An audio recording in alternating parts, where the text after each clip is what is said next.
दोस्तों नमस्कार, मैं हूं आपका दोस्त SK Kumawat. SMS classes Sikar के इस यूट्यूब चैनल के माध्यम से मनोविज्ञान विषय का टॉपिक अधिगम का स्थानांतरण का आज इस क्लास में हम अध्ययन करेंगे।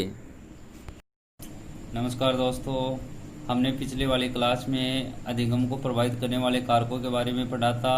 दोस्तों आज हम पढ़ेंगे अधिगम का स्थानांतरण। तो अधिगम का स्थानांतरण क्या होता है या फिर स्थानांतरण से क्या तात्पर्य है। तो पहले तो स्थानांतरण के बारे में देखते हैं। हमने विशेषता में भी पढ़ा था कि अधिगम का स्थानांतरण होता है। स्थानांतरण का तात्पर्य है कि पहले से जो सीखा गया ज्ञान है उसका नवीन ज्ञान में क्या मायने रखता है, यदि वो नवीन ज्ञान को सीखने में यदि सहायता प्रदान करे या फिर बाधा पहुंचाए या फिर ना सहायता प्रदान करे और ना ही बाधा पहुंचाए, तो वो सभी क्या स्थानांतरण में आती है। तो दोस्तों अधिगम का स्थानांतरण पढ़ेंगे। तो पहले अधिगम के स्थानांतरण के 3 प्रकार होते हैं। अधिगम के स्थानांतरण के 3 प्रकार होते हैं। दोस्तों कितने प्रकार होते हैं? 3 प्रकार होते हैं और तीनों प्रकारों के बारे में हम पढ़ेंगे। तो पहला प्रकार होता है, पहले तो 3 प्रकार कौन कौन से होते हैं। तो पहला प्रकार होता है सकारात्मक स्थानांतरण। दूसरा होता है नकारात्मक स्थानांतरण और तीसरा होता है शून्य स्थानांतरण।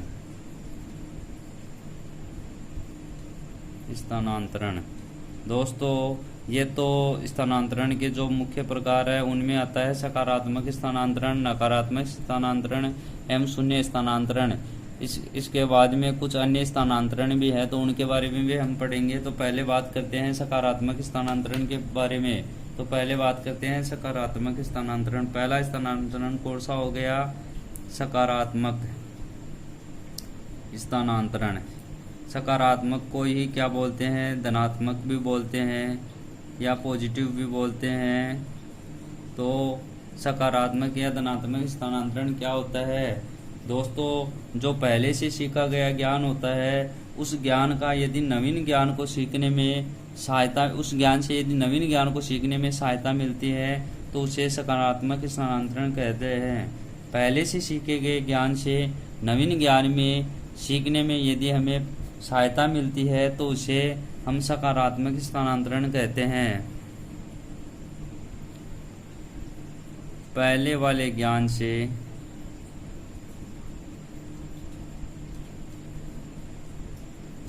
नवीन ज्ञान में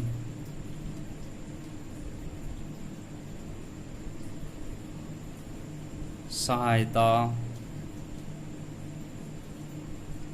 प्राप्त हो तो उसे अधिगम का क्या कहते हैं? सकारात्मक स्थानांतरण कहते हैं। अब दूसरा बात करते हैं दोस्तों। पहले इस सकारात्मक स्थानांतरण के उदाहरण के बारे में बात करते हैं। तो उदाहरण कौन से होते हैं इसका? जैसे जो संस्कृत भाषा होती है वो क्लिष्ट होती है। तो संस्कृत भाषा लिखकर यदि हम हिंदी भाषा लिखें तो ये पहले से प्राप्त ज्ञान, मतलब हमने संस्कृत लिखना सीखा और फिर हमने हिंदी लिखना सीख रहे हैं तो हिंदी में आसानी रहेगी। तो ये वही हो गया, पहले वाले ज्ञान से नवीन ज्ञान में हमें क्या हुई? सहायता प्राप्त हो गई। तो इसका उदाहरण क्या हो गया दोस्तों? संस्कृत भाषा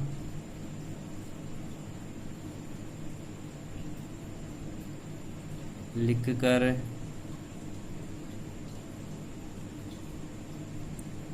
हिंदी भाषा लिखना या सीखना। ये तो पहला सकारात्मक स्थानांतरण हो गया दोस्तों।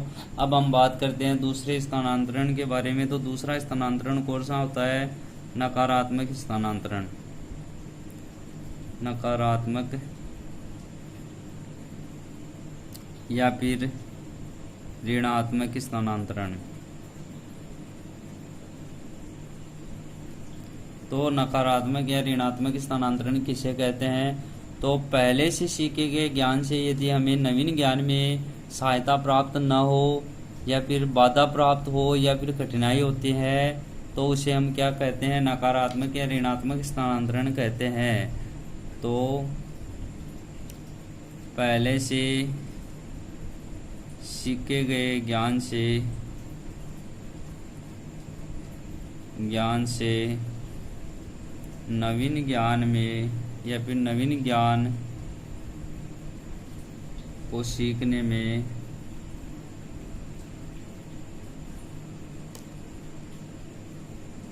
सहायता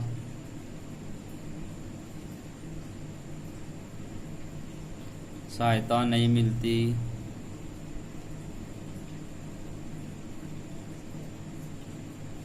या फिर बाधा आती है।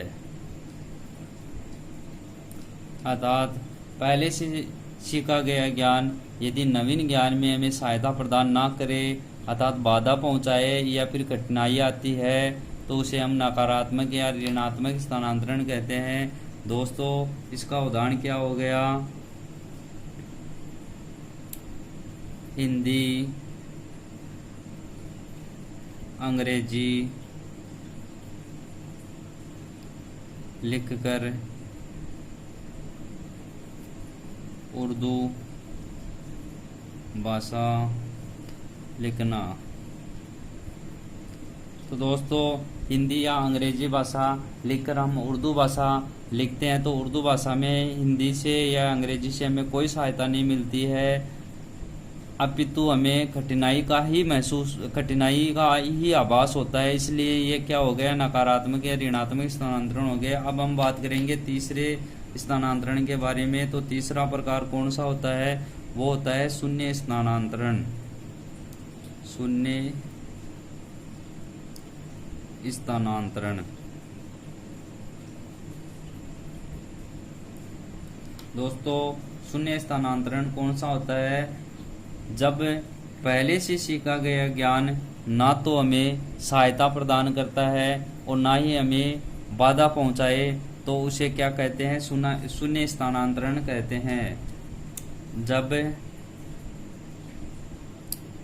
पहले से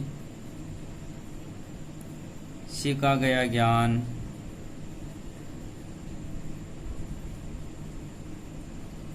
ना तो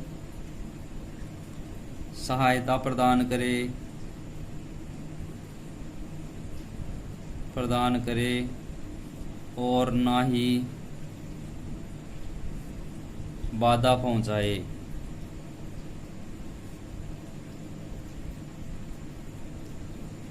तो वो कौन सा हो गया, शून्य स्थानांतरण हो गया।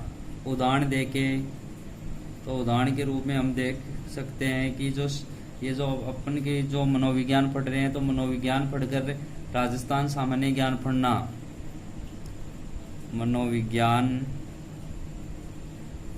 पढ़कर राजस्थान सामान्य ज्ञान पढ़ना, तो इसे हमें ना तो कठिनाई हुई और ना ही सहायता मिली, तो ये इसका शून्य स्थानांतरण का उदाहरण हो गया। तो दोस्तों हमने अधिगम के स्थानांतरण के मुख्य तीन प्रकार पढ़ लिए हैं। पहला होता है सकारात्मक स्थानांतरण, जिसे हम धनात्मक स्थानांतरण भी कहते हैं। इसमें क्या होता है, जो पहले से सीखा गया ज्ञान होता है वो नवीन ज्ञान में हमें क्या प्रदान करता है, सहायता प्रदान करता है। और दूसरा क्या हो गया, नकारात्मक स्थानांतरण, पहले से सीखा गया ज्ञान नवीन ज्ञान में हमें ना तो सहायता प्रदान करता है अपितु बाधा ही पहुंचाता है, तो उसे हम क्या कहते हैं, नकारात्मक या ऋणात्मक स्थानांतरण कहते हैं। तीसरा स्थानांतरण की बात करते हैं हम, तो शून्य स्थानांतरण। शून्य स्थानांतरण से क्या तात्पर्य है, जो पहले से सीखा गया ज्ञान है वो नवीन ज्ञान में ना तो हमें सहायता प्रदान करता है और ना ही हमें बाधा पहुंचाता है, तो उसे हम क्या कहते हैं, तो उसे हम दोस्तों शून्य स्थानांतरण कहते हैं। अब स्थानांतरण के कुछ अन्य प्रकार और हैं। अन्य प्रकार स्थानांतरण के अन्य प्रकार कौन से हैं, पहला स्थानांतरण होता है एक पक्षीय स्थानांतरण।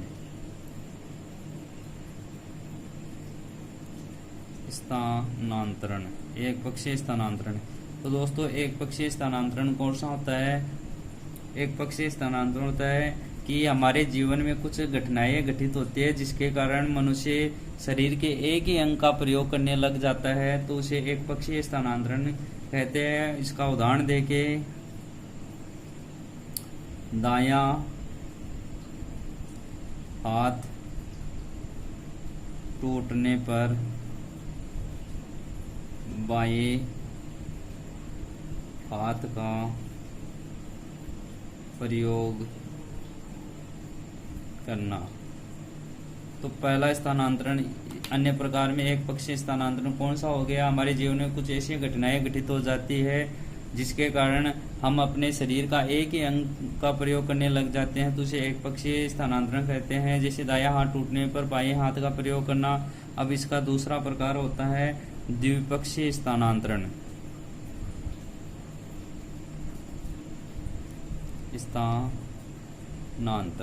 द्विपक्षीय स्थानांतरण। तो दोस्तों, द्विपक्षीय स्थानांतरण कौन सा होता है?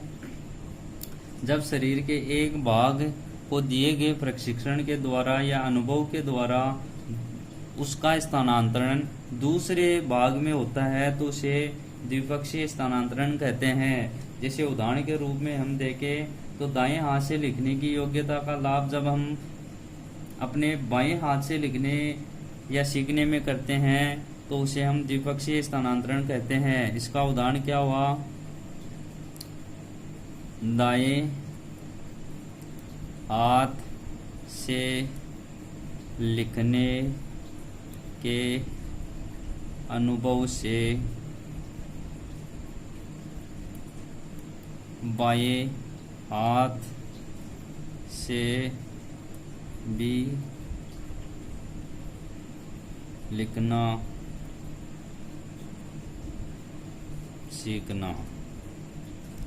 दोस्तों, द्विपक्षीय स्थानांतरण कौन सा हो गया? द्विपक्षीय स्थानांतरण हो गया जब शरीर के एक भाग को दिए गए प्रशिक्षण या अनुभव का स्थानांतरण हम दूसरे भाग में करने लग जाते हैं, तो इसे द्विपक्षीय स्थानांतरण कहते हैं। इसके बाद में हम इसके तीसरे प्रकार के बारे में बात करते हैं। तो इसका अन्य प्रकार में तीसरा कौन सा है? इसका तीसरा प्रकार होता है लंबात्मक या ऊर्ध्व स्थानांतरण। लंबात्मक या ऊर्ध्व स्थानांतरण। तो लंबात्मक या ऊर्ध्व स्थानांतरण का क्या तात्पर्य है? जब किसी विषय के प्रकरण को एक के बाद एक श्रेणी क्रम में हम सीखते हैं, तो उसे लंबात्मक या ऊर्ध्व स्थानांतरण कहते हैं। मतलब कोई विषय का जो प्रकरण होता है उसको हम श्रेणीबद्ध तरीके से सीखते हैं, एक के बाद एक श्रेणी के रूप में सीखते हैं, तो उसे हम क्या कहते हैं? लंबात्मक या ऊर्ध्व स्थानांतरण कहते हैं। आप उदाहरण से समझेंगे। जैसे हम गणित विषय को सीखने के लिए हम अंक सीखते हैं, उसके बाद जोड़ बाकी गुणा भाग सीखते हैं, उसके बाद में हम गणित विषय को सीखते हैं। जैसे गणित विषय में पहले अंक सीखते हैं, बाद में जोड़ बाकी गुणा भाग। दोस्तों, इसमें हमने क्या किया? लंबात्मक ऊर्ध्व स्थानांतरण में क्या किया? एक के बाद एक श्रेणी क्रम के रूप में हम इसको क्या कर रहे हैं? पढ़ रहे हैं या फिर इसके बारे में सीख रहे हैं। तो लंबात्मक या ऊर्ध्व स्थानांतरण में क्या आता है? एक के बाद एक श्रेणीबद्ध तरीके से हम किसी चीज को सीखते हैं, तो वो होता है लंबात्मक या ऊर्ध्व स्थानांतरण। अब चौथा है क्षैतिज स्थानांतरण। क्षैतिज स्थानांतरण। दोस्तों, स्थानांतरण चौथा हो गया क्षैतिज स्थानांतरण। इसका तात्पर्य क्या होता है? यदि हम अपने अर्जित ज्ञान या अनुभव का उपयोग उसी प्रकार की परिस्थितियों में करते हैं, तो उसे क्षैतिज स्थानांतरण कहते हैं। दोबारा सुन लो, अर्जित ज्ञान या अनुभव या फिर प्रशिक्षण का उपयोग हम उसी प्रकार की परिस्थिति में हम अन्य जगह करते हैं तो उसे हम क्या कहते हैं, क्षैतिज स्थानांतरण कहते हैं। जैसे इसका उदाहरण देखें तो इसका उदाहरण होता है जैसे भूगोल विषय के ज्ञान का अर्थशास्त्र में